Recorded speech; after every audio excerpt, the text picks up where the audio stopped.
craft.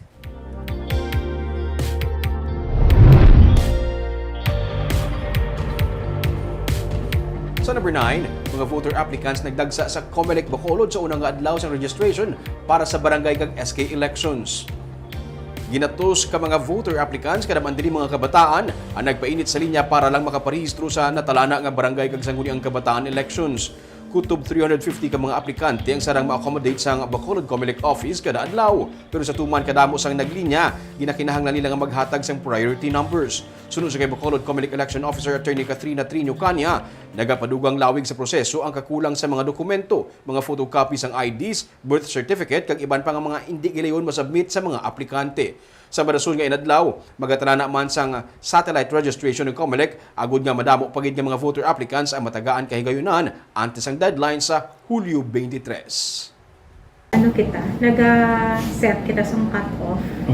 Kahit useless, man gihapon nga palinyahon, papilahon ta sila, and yet hindi man sila gihapon namon ma-accommodate kay may mga limitations man mo nga hindi kita maka-accommodate sa ilang. One is ang process naton sa registration, hindi na naton ma-shortcut. And then equipments naton and ang manpower man kinahanglan man naton.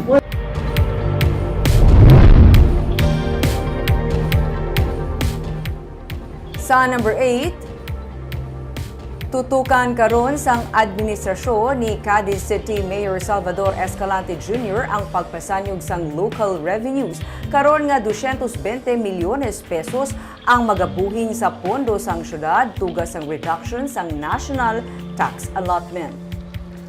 Suno kay Escalante, mga 111 million pesos ang magabuhin sa 20% development fund kag pila sa mga development projects ang maapektuhan. Dugang pa ni Escalante, kinahanglan nga malampuwasan nila ini. Rason nga tutukan ang pagpaayos ng local revenues kasubong sa mga solar farms kag mga bag-o nga negosyo. May positive growth rate bahin diri suno sa iya. Sa speech sang alkalde sa iya nga oath-taking ceremony sini nga aga sa Cadiz Arena, isa ka panghimanwa nga consistent ang iya nga ginsaad sa mga pumuluyo sa iya ikaduha nga termino. Ang akadim sa tunga sang pagpanghangkat sang pandemya, ang padayon nga magabaton sang suporta. Drug-free city ang pagpanghangkat niya sa PNP. Sa mga kaupod sa gobyerno, pagpasanyog sa dekalidad nga serbisyo ang iya nga challenge sa ila kag tikang naman para sa e-governance. Si 2nd District Representative Alfredo Marañon III ang nangin inducting officer sa mga opisyales sang Cadiz kag ini ang kadungan sa 55th Charter sang syudad. We will be partner with them. Lantawon ta kung anong mabulig sa gobyerno, probably giving more incentives, but they have to pay their taxes. For us to compensate to the 200 million na nadula. And may solar farm, may mga new businesses coming in. Dako na siya na matawag nato na source of revenue later on na matap sa local government. So with that, probably this will be a tall order for me to perform like what we did in the past. Sa number 7,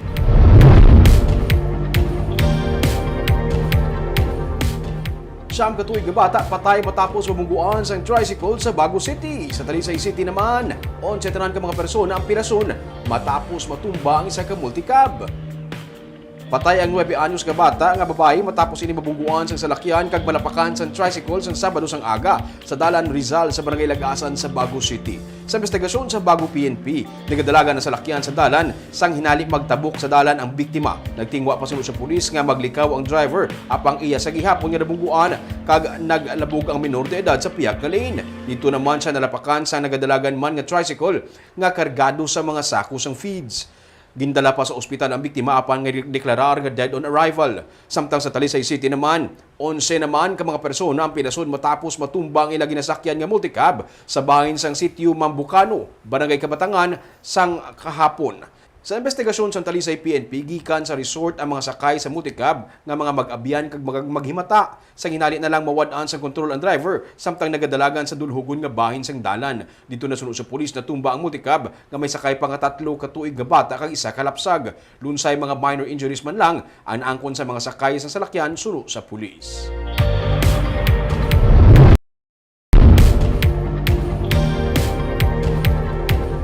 Sa number 6, ginaalagar katapos ang NPA patay sa engkwentro sa Santa Catalina, Negros Oriental. Samtang 19 naman ka mga katapos ang rebelding grupo ang nagsungka sa Philippine Army.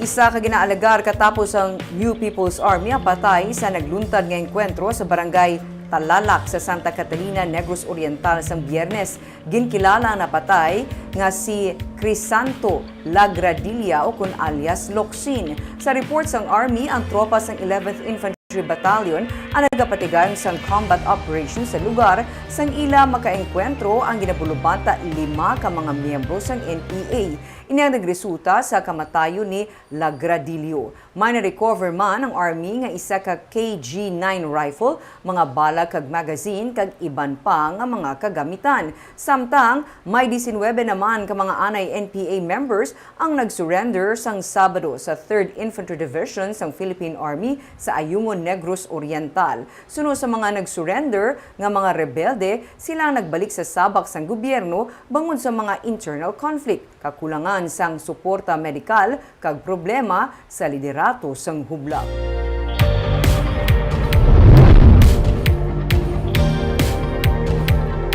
Sa number 5, isa patay, isa pilason sa separado nga mga shooting incident sa Barangay 5 kag Barangay Estefania sa Bacolod City sang Biyernes kag Sabado. Isa sa mga rason sa pagpaniro ang mabaho nga kalog. May report si Nico Delfin. Dead on the spot ang rider nga si Jory Adeva sang siyang gintiro sang nagasunod sa iya nga gunman nga nagamanehuman sang motorsiklo sa 18th Street sakop sang Barangay 5 Sabado sang gabi. Nagwa sa investigasyon sang Police Station 2 nga si Adeva ang ginasunda na sang sospek halin sa dalan Lacson. 5 ka mga lupok sang pusil ang nabatian sa mga nakasaksi. Witness naton ara sa more or less mga 10 meters from the crime scene. Nakita agad kag nabatian niya ang linupok. So nakabati siya mga 5 kalupok. Kag nag-utter siya sang nalig-an nako sa imo amo na ni ang katapusan mo.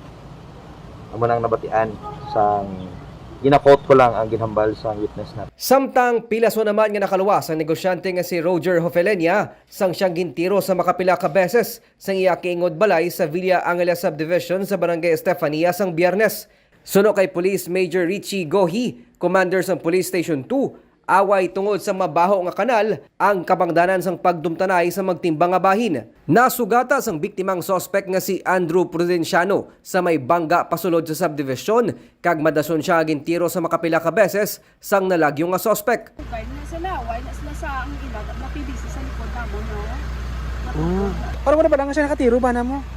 Sambal ni tata. Nakambal pa siya? Oo. Si Prudenciano ang katapos ang monitoring team sang barangay sa kampanya kontra iligal nga droga. Nico Delfin para sa DGCast Negros.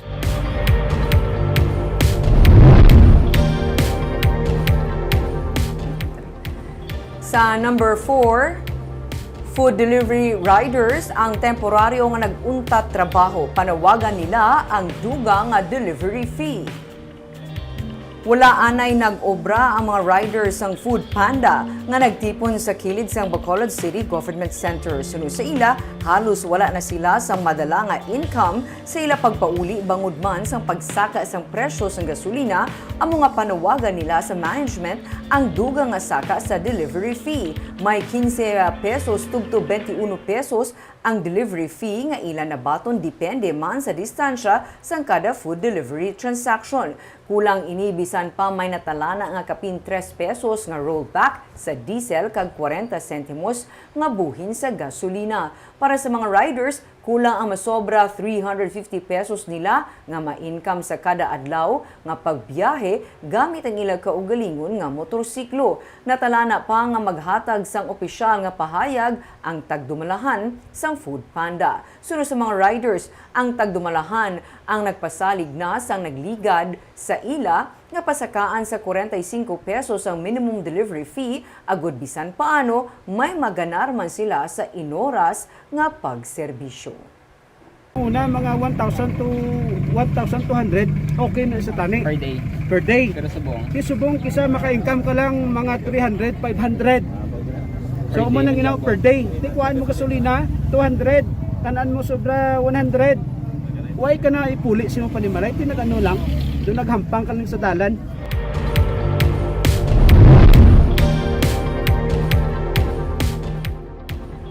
Sa number 3, ginapaabot ang pagsinapol sa United Negros Alliance kag Love Negros sa mangin manok o kon kandidato nila para sa Philippine Councilors League.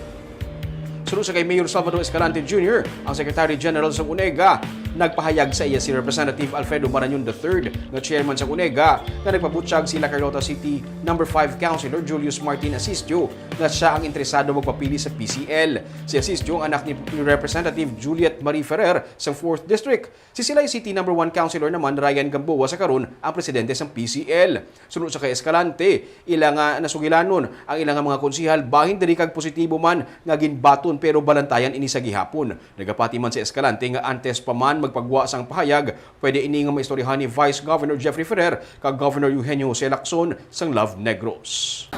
Wala pagid ko ka istorya sa iya personally, but the congressman already called me up, Congressman 30, informing me that Councilor Asisio is interested in running.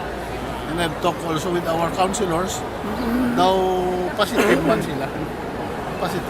So we will see what will happen. May bungguan na sa PCL elections. I hope wala. Kasi the governor and the vice governor are very close. So I'm sure na istoryahanan nila prior sa na mga announcements. But then again, mutuhambal ko kay Kong Terdi, you have to meet Una and Love Negros, we have to meet.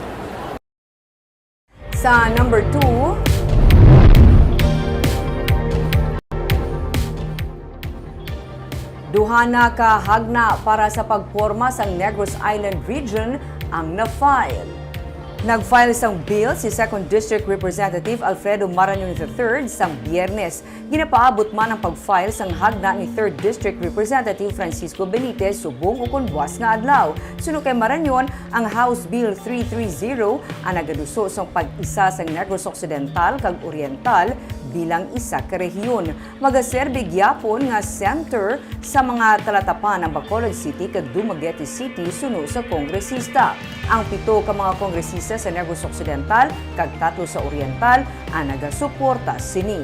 Ang iga-file nga hagna ni Benitez ang magalakip sang probinsya sang Siquijor. May ginahulat pa siya sa karon nga lagda gikan sa Negros Oriental. Sunod kay Benitez, ang lihok ang suportado sang Visayan Bloc. Dugang pa ni Benitez, may separado man nga hagna para sa NIR nga gin-file si 4th District Representative Juliet Marie Ferrer. May nagkalain-lain man nga hagna nga ma-file sunod kay Marañon kag Benitez paglabot sa komitiba iga-consolidate ang mga bills nga nagaporma sang NIR. Kung luyag man nga malakip ang Siquijor, bukas man diri si Marañon. Positibo si Marañon nga mapasarang hagna labi na nga suportado ini sang national leaders. Bisan gani sang tion sang eleksyon, madamo ang nagpabutsyag sang suporta para diri. Ang sa gin-file ko to nga House Bill 330 Oriental and Occidental. Siguro ang sa kay Kung Kiko. Dala siguro ang kung ano ang sentiments siya sang ka-file sang bill, ginaupdan man na siyang mga iban. Kag sa numero 1 sa mga balita subong adlaw.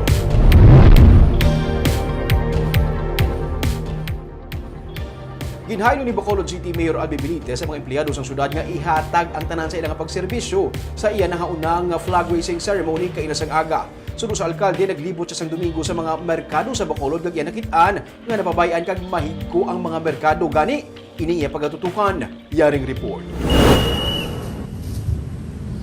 Tayang magiliw, perlas ng sinanganan, alab ng puso. Ini ang unang flag raising ceremony ni Bacolod City Mayor Albi Benitez. First time niya man sa public service nga mangin alkalde. Gani nagapangayo siya sa paghangop sa mga department heads. Iya man nga ginhaylo ang mga empleyado sa syudad nga hindi lang makontento sa pag-time in kag time out sa Bacolod City Government Center, kundi dapat ihatag ang tanan sa pagserbisyo sa mga pumuluyo. Deep down inside, paminsaron tagin, ari kita di, may ubra kita, nagginbaton kita bilang employee, bilang elected officials sang syudad sa Bacolod, tungod gagapati ang tao, you will serve to the best of your ability. And amo na ang atong pinamangkin. May eroplano pa nga nag-drop off sang confetti sa tunga-tunga sa programa. Alright, can you please see the administrator? Naghatag siya sang tion nga makapapicture sa iya ang mga empleyado.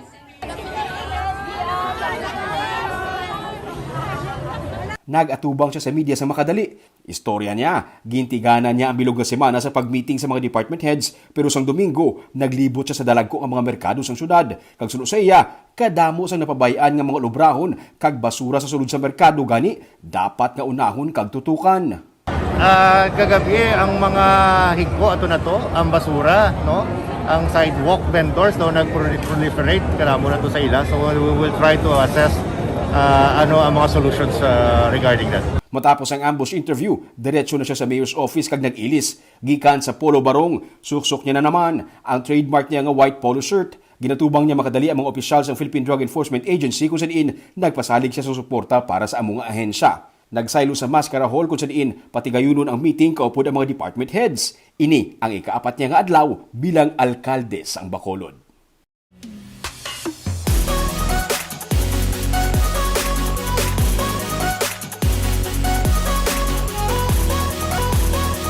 Sa Good Vibes, nakahibalo-bala kamo nga hindi basta-basta ang naagyan sang mga nagapangumas ang carrots antes nila mabaligya ini. Aton saksihan sa report ni Romeo Subaldo. Napuno sang utanan ang tiilan sa Bulkan Canlaon. Ang Canlaon City ang kilala nga fruit and vegetable basket sa Negros Oriental kag isa na diri sa ilang mga produkto ang carrots. Hindi man gali basta-basta ang inagyan sa mga mangunguma sang carrots antes makabaligya. Sa likod sang gwapa nga mga carrots ang malawig nga proseso. Ang ini nga mga lalaki sa una mga tulok, masalaan mo nga nagabayli nga wala sang music. Daw nagahampang. Sa ginusisa, ang ginatasak nila nga sako, carrots ang unod. Ini ang pamaagi para makakas ang lunang sa mga carrots. Istorya sang isa sa mga mangunguma nga si Rando Temporada. Mas madasig ini nga proseso sang sa isa-isahon hugas. Kinahanglan mo lang sang suba o kun linaw. Basta kung magkaros, kakalanan mo gitsuba. Oh. Atood. Pwede mo lang po sa pareha na host, maghimo ka linaw ra ba? Obra ka lang linaw. Tapak-tapak. tapak. Hindi sa badunot. Hindi ba? Kung rabanos, hindi gina pwede nga imula pa ako. Kamuton. Kamuton. Budlay. Budlay. Lawig. Lawig kay trabaho ko. Gintestingan ko ang ilang ginahimo kag makapoy. Tunod daw. Hindi mo tunod.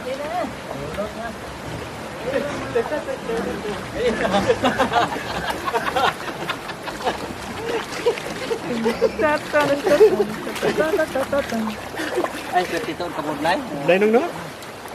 Sadya, abi mo do ka kita mo sa balaklan, taong-taong tsura niya, gumagwapa. Pero di peti ka budlay ni. Tinagyan niyo, pero ginabot no? Mga tunga sa oras nga lasak tubtub nga wala na sa may nagagwa nga lunang. Ang carrots ang hindi madunot pero ang iban nga utan parehas na lamang sa rabanos hindi pwede maparehos ini kay nagakadunot. Mo man hindi ang kasad sa carrots. Ay to repolyo kaya mo kasad. Kuna pa kun mo repolyo ko iyan. Kuan ay puchero. Ako na mo na yung repolyo. Pitsay. Pitsay bakit? Ginaling nila pitsay. 3 ka bulan kag tunga antes ma-harvest ang carrots, hilamon kag bagyo ang pangontra. Adlaw-adlaw nga ginabalik-balikan sa mga mangunguma sa kabukiran tubtub nga ma-harvest na. Ipapanaog naman halin sa bukid kag dalon sa suba para mahugasan. Ang isa ka sako, 60 kilos nga carrots, ginapasan ini mano-mano. Iya ini ni Joseph Antolo. May 7 siya kasako sang carrots. Kagyara sa 25 tubtub 30 pesos ang baklanay. Sa 7 kasako, makakuha siya sa may kapin sa 10,000 pesos. Kailangan mo na bunuhan. So 3 ka bulan kagtunga na kabantayan mo sa ilang muna na bunuhan. Pag-harvest mo ni budlay na. Kadua mo na ka mabuno. Budlay po ni pagila mo. Ilamon ka po man. Dati ka gasto sa na. Isa kakaubos pa sa Bagyo. Ang bagyo mo pag ina. May bagyo pa bagyuhan. 3 ka bulan kagtunga na maliwat para maka-harvest. Gani, lain naman nga utan ang ila pagid nga ginatanom. Suro sa ila, hindi basta-basta ang ginagyan sa mga mangunguma para lang makaproduce ang utan, pero bangod ini na ang ila kinaangdan, ginahimo na lang nila ang tanan para nagakalingaw man sila samtang ginahimo ang ilang pangadlaw-adlaw nga panggawi. Bagita po ito, grabe ka. Lawig sa process, 3 months and a half para mabuhi mong carrots. Ang pa ito pangabulay mo para mahugasan siya, para makita mo sa baligan nga gwapa na mga carrots. Bago man lang ko nagaliming kabalo, kita ba laming highly agricultural ta nga province na even country, kadamo sang wala ta nabalaan parte sa pagpanguma nga kung mabalaan ta mas ma-appreciate ta nga itong mga farmers. Kapag kita mo rin mautan ka kadunot lang sa merkado. Subo. Mani ang Pero at least ka namin sa ilang kuha niya sa live. Nakapamuklat sa ito. Kakamuyad itong mga balita sa Negros subong adlaw. Kay man sa panahon karon importante nga may ihibalo ka sa nagakatabo sa imo nga palibot. Pero dapat balanse kag eksakto mga impormasyon. Parahan kami nga magapangalagad sa Negrosanon. Ako si Barbara Mijares. Tubtub sa buwas ako naman si Romeo Subaldo mayong hapon.